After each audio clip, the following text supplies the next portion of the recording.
What is the impact of winning an international science project like the one sponsored every year by Google? In the case of Sophie Healy-Thow, the long-lasting effect has inspired this Irish teen to become a world leader in the battle against hunger and poverty, with an eye toward one day working with the United Nations. What exactly is the Google Science Fair? It's a worldwide science fair open to all nationalities across the globe. It's run by Google at their headquarters in Silicon Valley. It's a very difficult competition. The caliber of projects is incredible. Absolutely amazing. Is there an age limit on this? 13 to 18 or 19-year-olds. So we went into the biological and ecological category. Did you get a mentor at this point? No. You three girls just really decided you were going to do this? Yeah. But was there any hesitation on the part of the three of you? No, not really. It's an online-based science fair up until if you're lucky enough to get to the final stage. They first did an interview of us and then said whether or not we got through. They told us over Google Hangout, so through video. It was really interesting because we were at the London International Youth Science Forum at the time, all three of us. So we got it all at the same time. So you make it through the semi? We have our interview at that stage.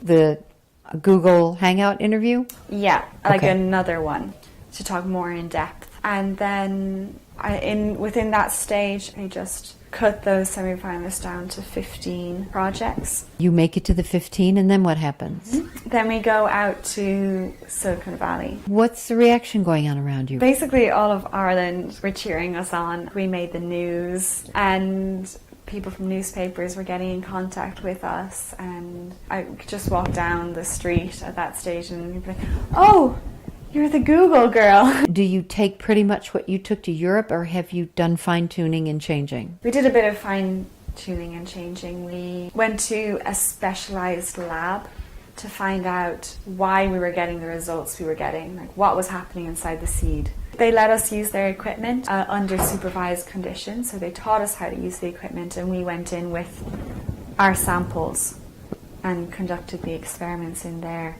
You've got your reworked program. You go. There's 14 other experiments. Yeah. Do they have you set all up in like a big hall so everyone's together? Yeah, so that all occurred in Silicon Valley at Google's headquarters. So they had a hall made out for us, and it was like walking into something out of outer space. It was so cool. To make everything fun, they gave each project Lego, and we had to make a Lego representation of our project. And they had our pictures up and our names in big writing, and we had our own board and our own table, and it was just a lot of fun. Do you then kind of tour the room to see what everybody's brought? Yeah. And when you see that, what is your thought process? It's like, wow. we came to the wrong place. We're like, everybody's so amazing, the caliber is so high. Just things that you'd never thought of they had done. So how long does this competition take? It was about a week, maybe. There were certain days for judging, and everything was being live streamed through Google. So your family could see it at home? Yeah. At the end of the week, I thought I'd be nervous, but I really wasn't. I learned to love everybody there. It was just one big family group at the end of the week. They actually called up the top 3 first. So we were actually on stage with 2 others that could win the overall. So at that point, we were like, oh my goodness. Do you think you can win this? Well, I remember looking to my side and seeing one of the other competitors that was beside him. I was like, oh, his project was incredible. He's got it. He's got it in the bag. I know it.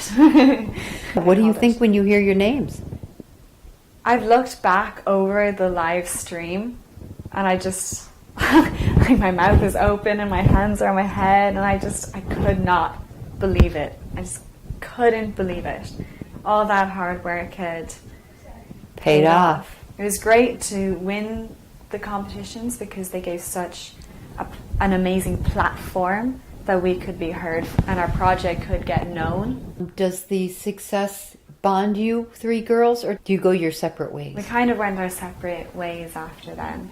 Was there any particular reason? We'd spent so much time together that there were a lot of tensions. All three of us worked on the project equally, so we all have equal rights to work on the project. I'm not too certain about the other two girls, but I would definitely be taking it up in the next few years. You're going to pick it back up and go to work on it again? Yeah. What is it you want to continue to prove or find out?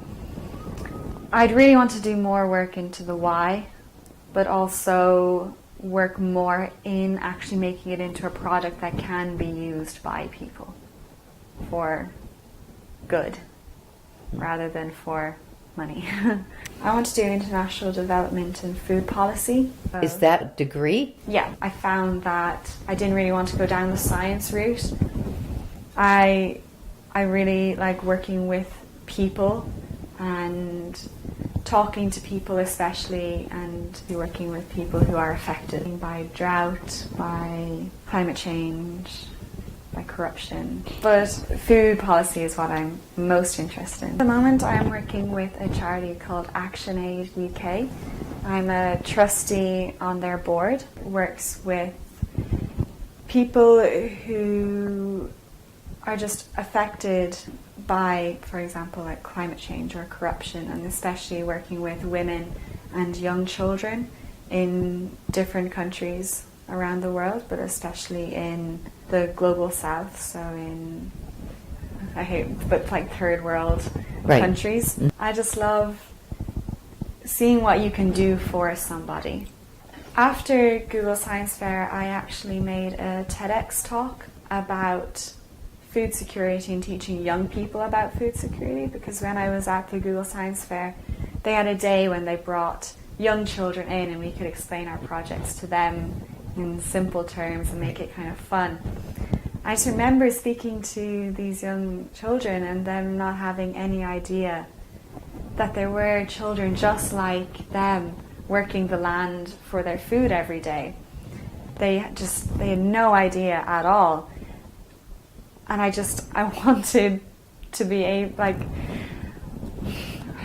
just wanted them, or maybe like an education or a fun way to teach them about the world around them at a younger age. Because, I mean, they'll be the people who work in governments and policy making in the future. So getting to them young and teaching them about these world issues now, I felt was very important.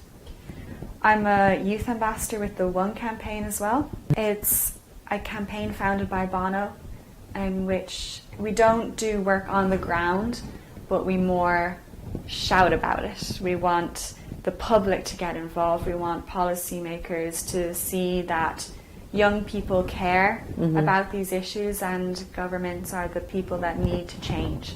Just get out there and talk to people about issues. Recently we were in Paris and talking to leaders of governments who had all met up in Paris. They were talking about global issues and invited them to talk to us, and they did. What are the criteria to become a youth ambassador for this One campaign? I think they were looking for people who just really aren't in it for themselves, but are in it to work within a team to really get things to change.